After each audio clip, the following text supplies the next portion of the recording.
Just like domain names back in the day, there's a new land rush on ENS domain names. Short, easy to remember, yet secure and decentralized. And I'm going to show you exactly how to get yours today. Let's discuss.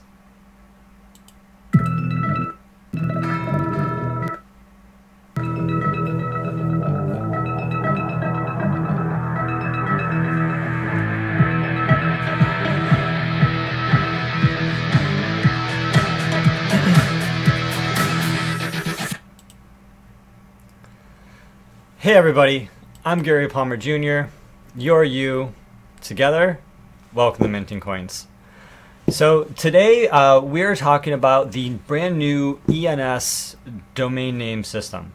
Now, back when the internet first came out, the internet didn't really have domain names at all. It didn't, not even really, they didn't have it at all. They were just IP addresses, right? They were just these long, difficult to remember IP addresses where it was really difficult for someone to find the information they were looking for, and unless they knew what this long number was, right?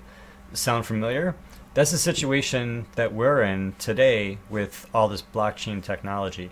Yeah, it might be really cool and revolutionary, but no one's going to be able to remember or be able to send anyone else money or easily connect systems of smart contracts having to remember these extremely long, difficult to type in private key, or public keys or public addresses that no one can remember. Not only that, but there's a lot of dependency that we currently have on the domain name system, which is pseudo decentralized, mainly a centralized system, which is really a point of breakage for the blockchain technology. So the fact that this new ENS system is out and people are bidding on names and buying names is just gonna add on to the energy, the excitement, the revolution of what's happening, what's possible, further facilitating people to share Ether, to spend Ether, and to connect systems on this new blockchain technology. So with all of that, there's a lot going on, and why I'm making this video is because I want you to know how to get your name. I want you to get your name. I want you to get your name before someone tries to squat on your name, and I'm going to show you exactly what you need to do and what you need to know to get your top level ENS domain name for yourself. So with that, let's discuss.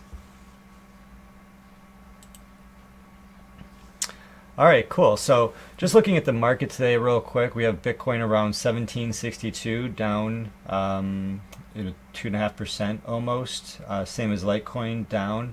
But we have Ethereum actually up, pushing $94. Now, with the Ethereum network, and we're talking about the ENS system connecting for the Ethereum network, it's important to recognize that tokens like the Golem token are connected and built on the Ethereum network. And so the value of the Ethereum and tokens like the Golem are really integrally connected. And so it really adds on to the value and the promise and the opportunity of all this integration and everything that's going on. And so this new ENS system, this Ethereum name system, the main website is at ens.domains.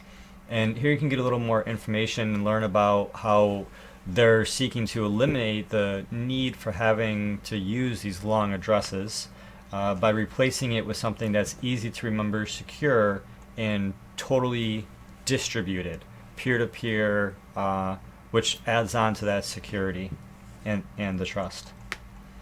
And so if you want to register a name, you can go through this website at ens.domains, registrar.ens.domains. I've had some problems with it. But with that being said, you can definitely try it out for yourself, and if you want to get more information, read the documentation at docs.ens.domains, and then definitely go over to github.com and check out the source code. Even if the code is scary and you're not a technical person, it's still really interesting to look around and try to get a sense of what the developers are posting there which oftentimes includes a lot of friendly, simple language that really details what they're doing and what's happening behind the scenes for you. All right, cool. So let's start by looking at this ens.codetrack.io. So CodeTrack, they're putting this website together. They're sort of doing some data visualization of all this public open source blockchain information that's going on with all these smart contracts that are running this new ENS system. And we see that there have been over 2,300 bidders or public addresses that have placed bids on domains. And so how many auctions have been started? 43,900, almost 44,000 auctions have been started by these over 2,300 bidders. This has led to deposits of almost $250,000 Ether, which is millions of dollars. What is that, like around $27 million? And 1 in 5 domain names have been released. So there's still 4 out of 5 of these ENS domains are up and available for you and anyone to jump in and to grab before, you know, some of these other squatters or bots. Because I'm in here and I'm checking out a bunch of different domains, and I'm definitely seeing that there's, you know, a couple addresses that are, you know, bidding on every single name in the dictionary.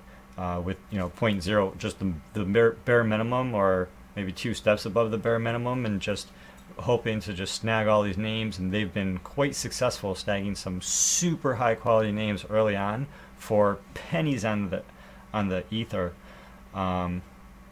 Yeah, and so they're showing some of the featured names. So we have some featured names like New York City.eth and Internet.eth. So New York City.eth is closed for bidding, and you could tell because they're showing you what the bid is, which means no more bids are allowed. And they have Internet, which there's no bidding. There's still 2 hours left. Is this 2 hours or 2 days? I think it's 2 hours.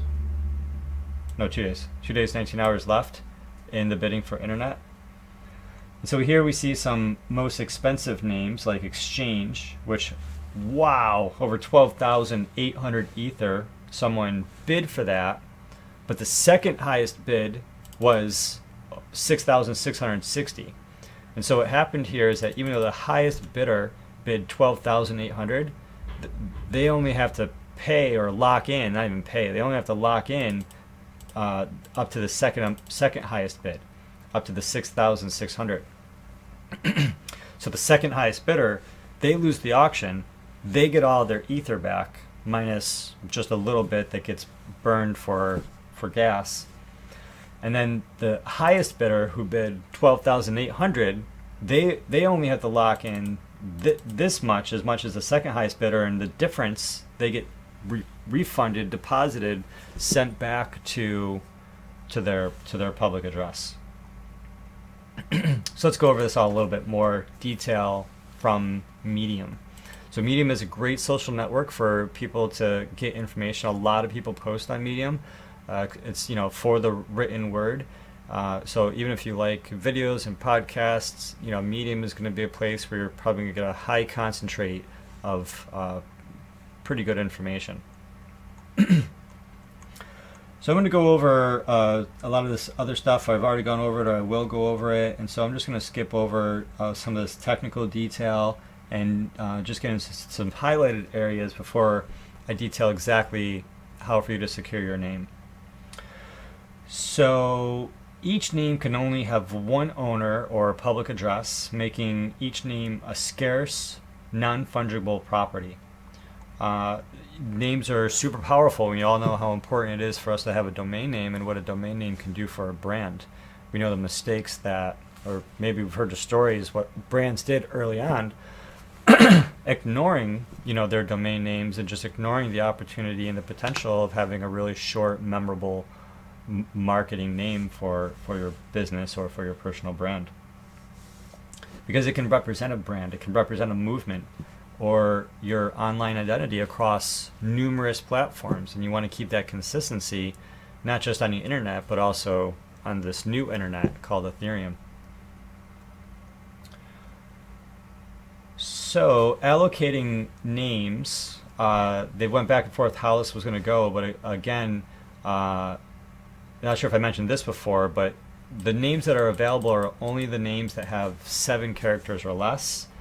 Every domain is available in an auction style format, and this whole system is scheduled to be upgraded in 2 years' time, with further enhancements happening up to 4 and 8 years later.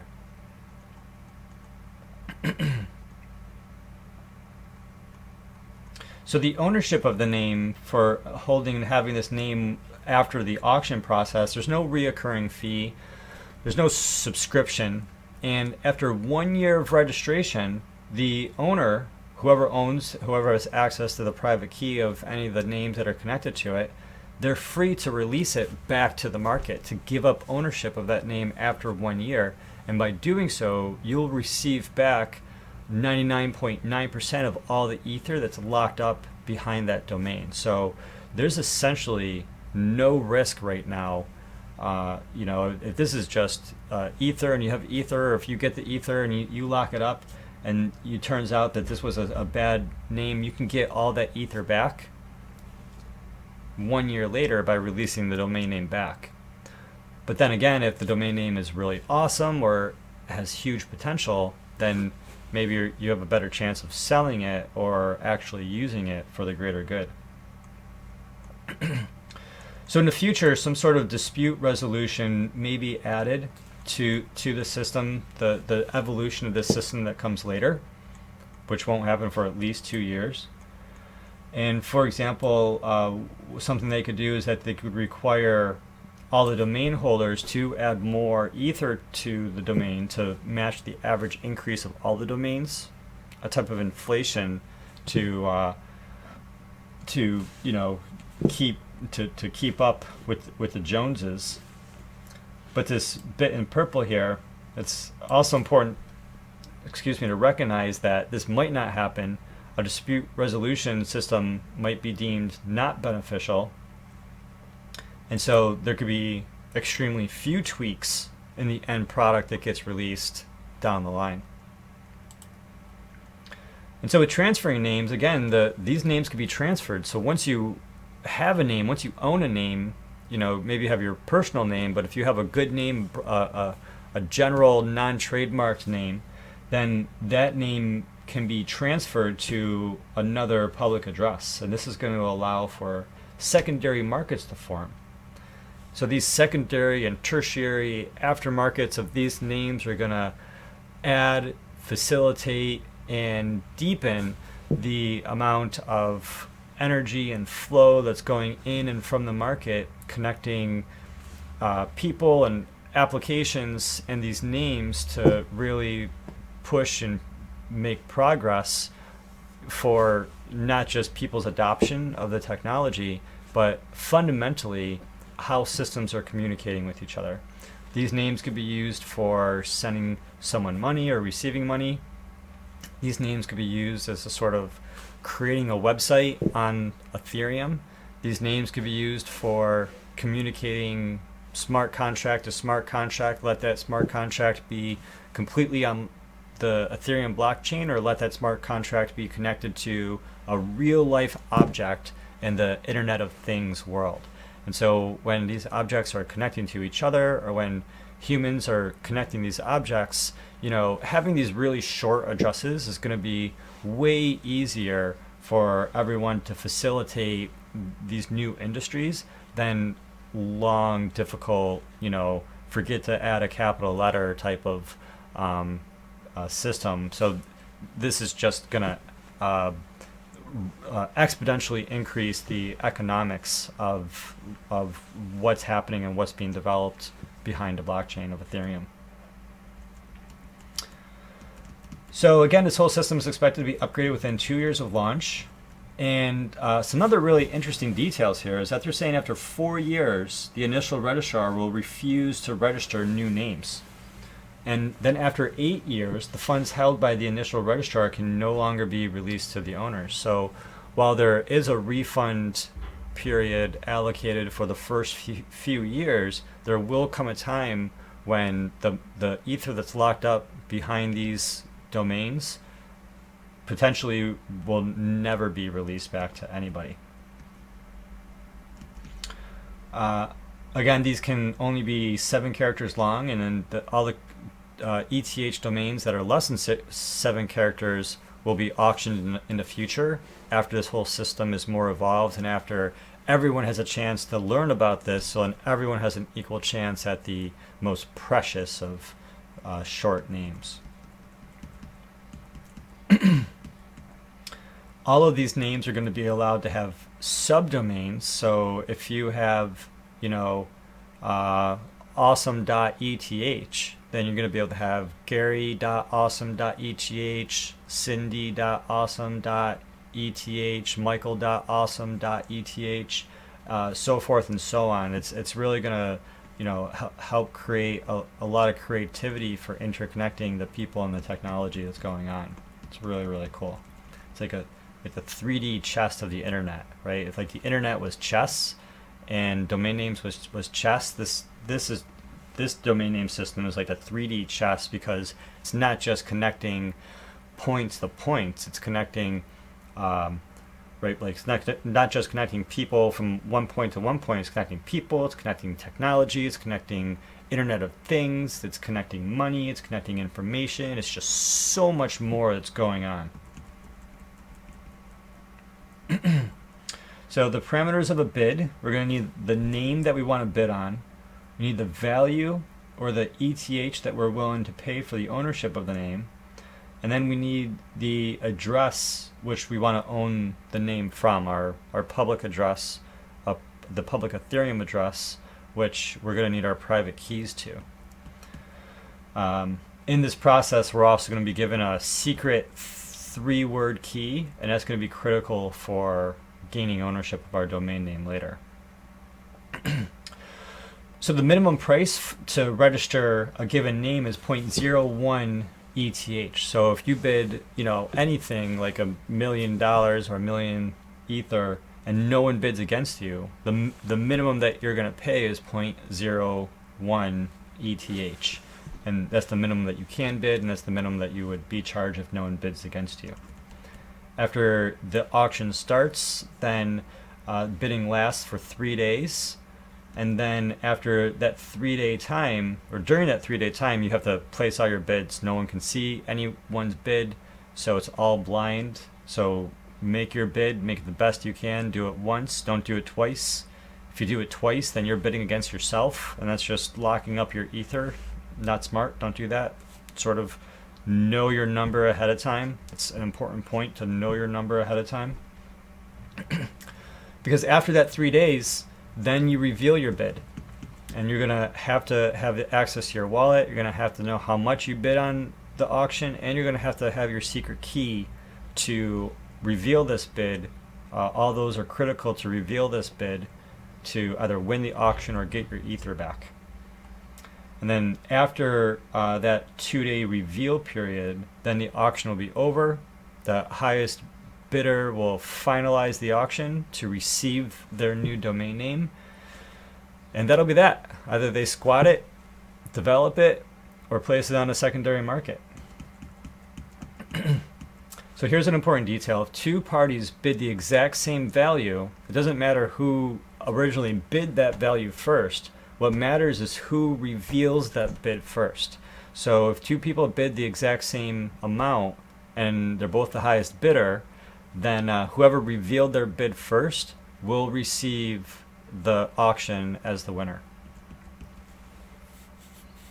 So the cost of bidding, again, you lose just a little bit if you don't win. So this isn't a free process.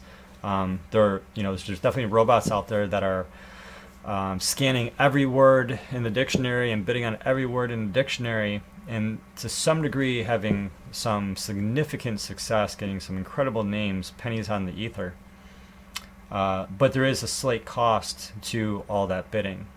they still might be making a profit ultimately when they sell these on the aftermarket, but there's definitely a cost to bidding a lot and not not winning anything. But there's definitely a cost to bidding, even though it's very small. Cool. So with that being said, let's look into exactly what it is that we need to do and the things that we should know so you can secure your ETH name immediately.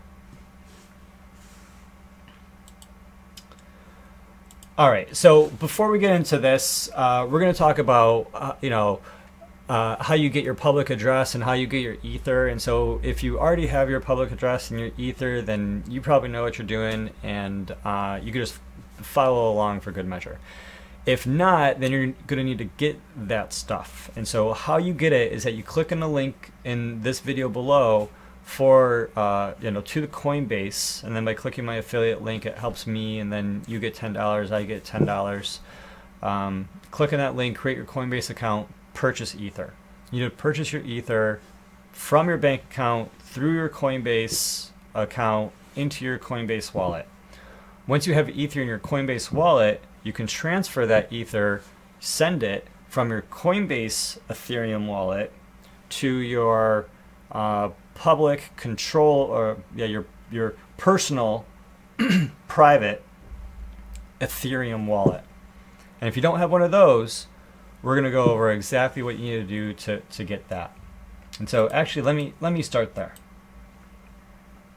So here we're at myetherwallet.com. And so if we go to myetherwallet.com, the first thing that we're going to do in this sample is that we're going to generate a wallet.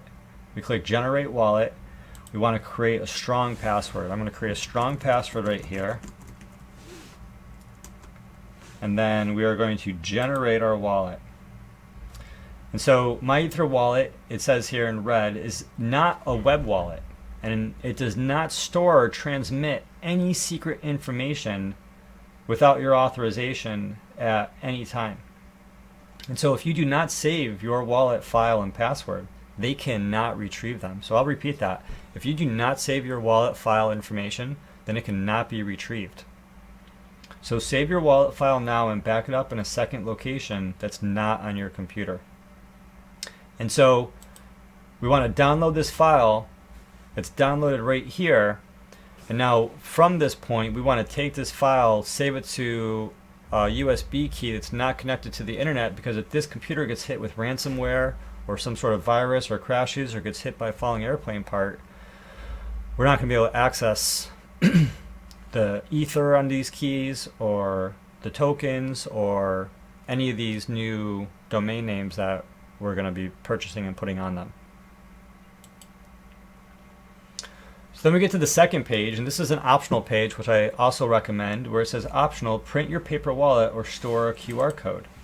So I recommend that you print this page, and then you can put this in a safe in your home, or your, somewhere that you think is safe, where if anything happens to the USB key in your computer, then you can use this information to back up all of your information on your Ethereum address.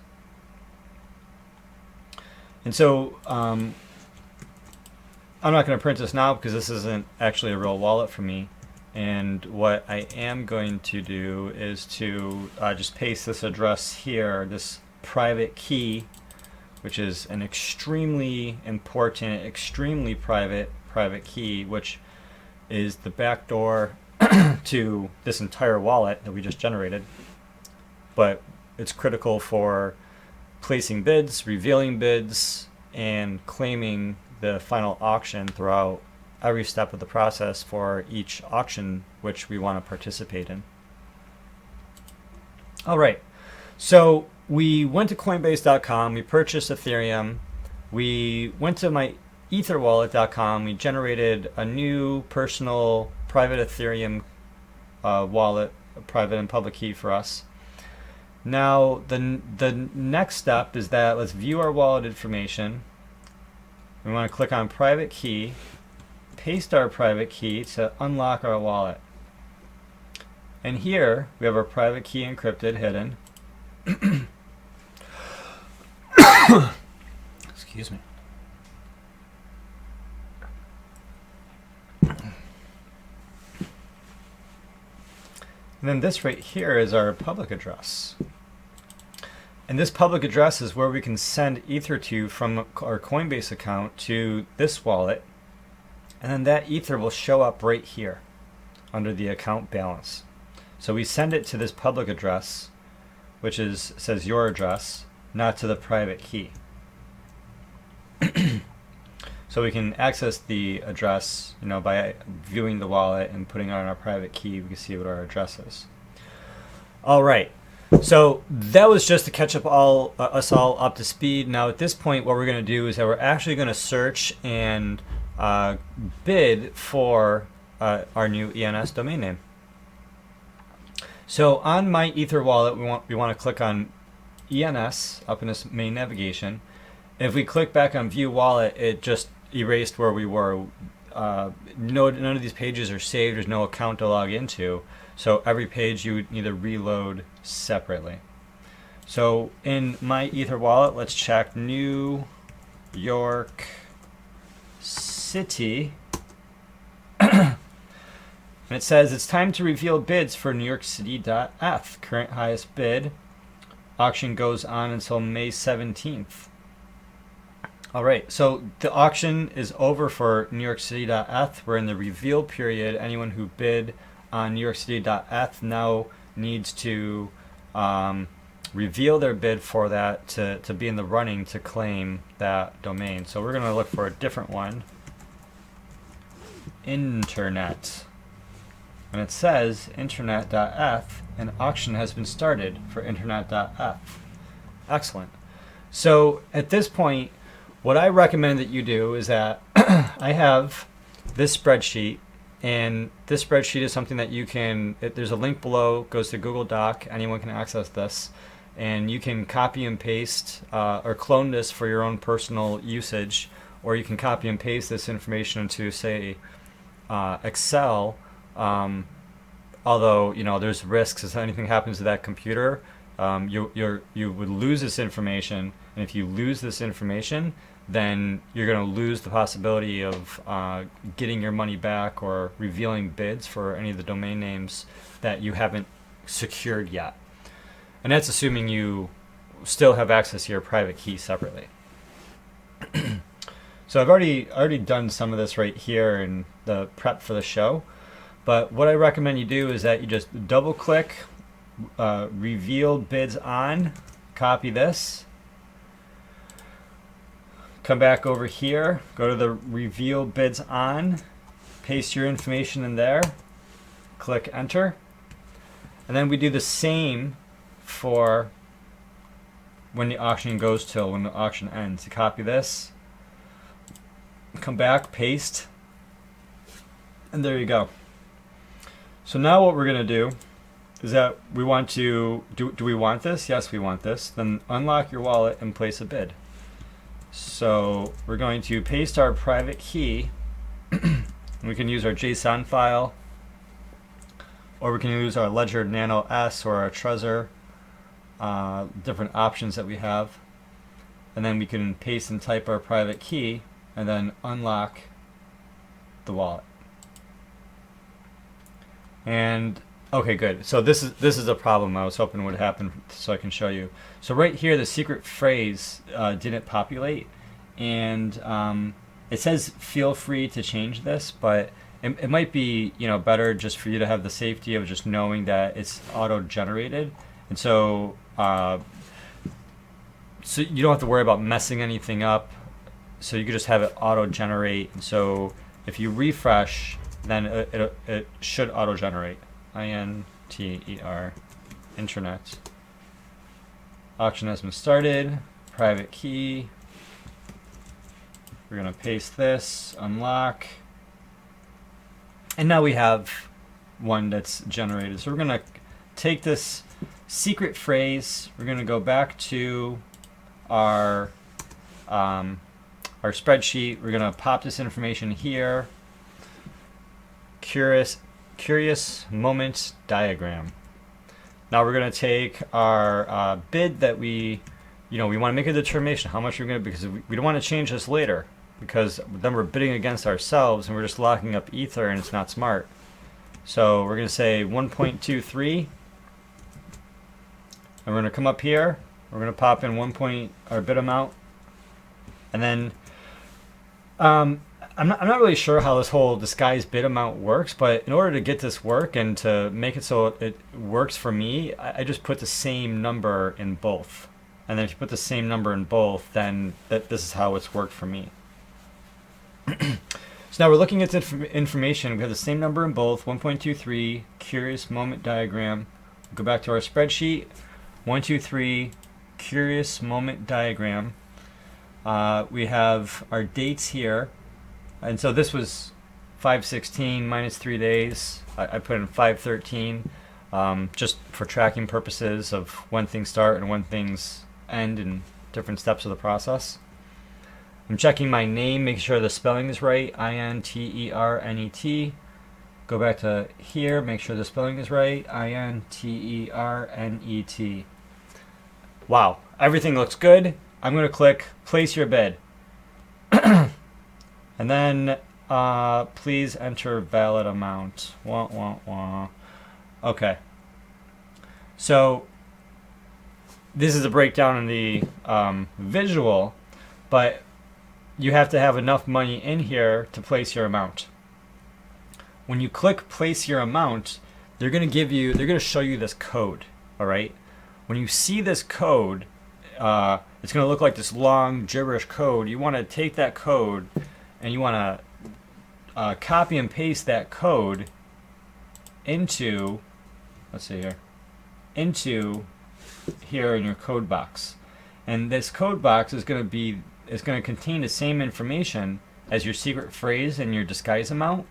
But say you enter like a wrong number over here, or a wrong, say you accidentally delete something over here. If you have this secret code, then the secret code is going to be everything you need to not lose the ether that you locked up. At the same time, you also have the option of taking a screenshot of the information that pops up, and you can screenshot that image and save it in a Word document or save it in an email. But it's critical information. Whoever has access to that information would potentially have access to. Well, I'm not sure if they'd be able to steal it without the private key, but you still want to keep the information protected. All right, and then after you save that information explicitly, then you'll click the confirmation that yes, you want to place that bid. And then after you place that bid, then it'll be transmitted to the network, and there will be a link, and you will, right up here, there'll be a link. You click that link and you'll be able to validate that the transaction happened. It'll open up a page like this, and the information will populate this page to say, yes, this is confirmed, yes, this has been mined, yes, this has been blocked. And then what you would do is that go to your spreadsheet and just mark mark that your bid was submitted. And so you can maybe add a column. Maybe I'll add a column here for you. Status. Insert one on the left.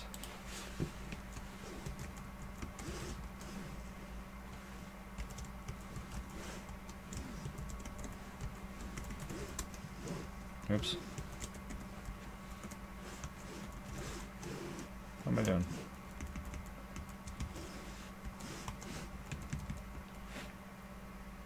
Oh look, we lost our secret phrase. But it doesn't matter because it's a fake secret phrase. Okay, cool. So yeah, I think the last thing that we'll say is that so after we get that information all in here, and then we can color code this to say, after that we revealed the process, it will say, this is to be done or not done. Maybe red is not done.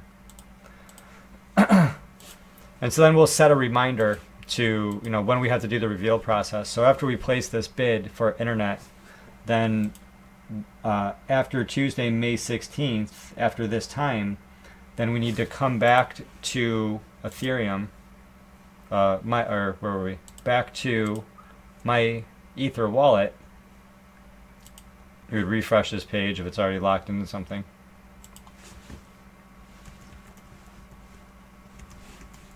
Let's look at the New York City example. So at the New York City example, we would say it's time to reveal the bids from New York City, current size bid. Did you bid? Do you want to reveal your bid now? Yes, yes. Private key. Put in your private key. Unlock. And so, cool. So this is what it looks like to reveal your bid. So once we're here, this will show our account. You want to use the same account that you used to lock your bid in. And here you want to say exactly what your bid was. If you don't put in exactly what your bid was, then you're not going to successfully reveal your bid. And then you want to pop that in here. And then with the secret phrase, granted this isn't, you know, our real secret phrase, and we didn't really submit this process. The secret phrase goes here, and then we click reveal the bid. So it doesn't like any information because it knows it's not real. And then it would say, are you sure that you want to submit this information? And then you'd say, yes, I'm sure I want to submit this information. You submit it, and then there'll be a confirmation link, again, right here for you to click on. Click on that confirmation link, and then you'll get to a web page that looks kind of like this.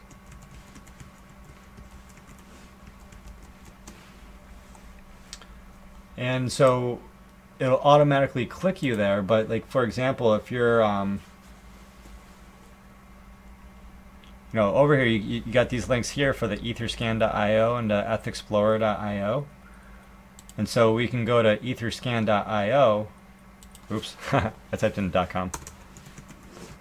And you can type in, after you do the reveal process, you can type in the domain name that you bid on. And then you can see that your bid went through. And so one of these should be your address that you submitted your bid from.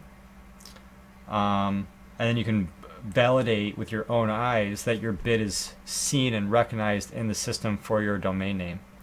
And that's really important because you don't want to wait until 2 days when the reveal period is over and to find out that, you know, for one reason or another, your transmission wasn't received because you didn't validate with your own eyes to make sure that it went through.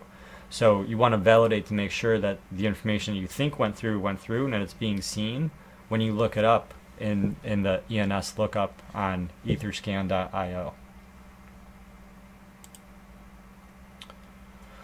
Yeah, so wow, that was a lot of information. And but there's a lot going on right here, and there's a lot of little details. It's really sort of simple, I think, but I've taken a couple days now to try to figure this out so I can present this information to you.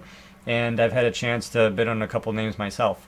So with all of that, you know, once you get your head wrapped around these nuances and these details about how this works, decentralized without any middlemen, and just you interacting with this decentralized smart contract system, you can get in here and you can, you know, own your own name and a few other names, which I highly recommend that you do, because I see this ENS system blowing up. I mean, this has been live for, I think, like a week or so, maybe 10 days, and we're a fifth of the way through of all these domain names being taken in, people swooping in and taking these domain names up. So I would say at least get your own name, so it's easy for people to send you money, and so it's easy for you to tell people, you know, who you are, and not have to give these, you know, these crazy long addresses anymore. It's just ridiculous. But with that being said, let me know what you think. Let me know if you have any questions. Let me know what names are you really interested in. And where do you think this is going? What is the potential of these names? I just think it's limitless, and there's just so much potential. But I guess we'll find out, and time will tell. So yeah, thanks for joining with me on this video and learning a little bit more about this system with me. I know it's a lot of information. Please, if this helped you or inspired you or taught you something new, hit that like button. It really helps me, really supports the channel. It helps other people find this information, and I really appreciate your support. If you want to get notified about the next videos, then be sure to subscribe and learn more about what I'm telling people about and what you're interested in, which is this exciting world of Bitcoin, Ethereum, and blockchain technology. So with that being said, I hope that we'll talk again soon, and have a great day.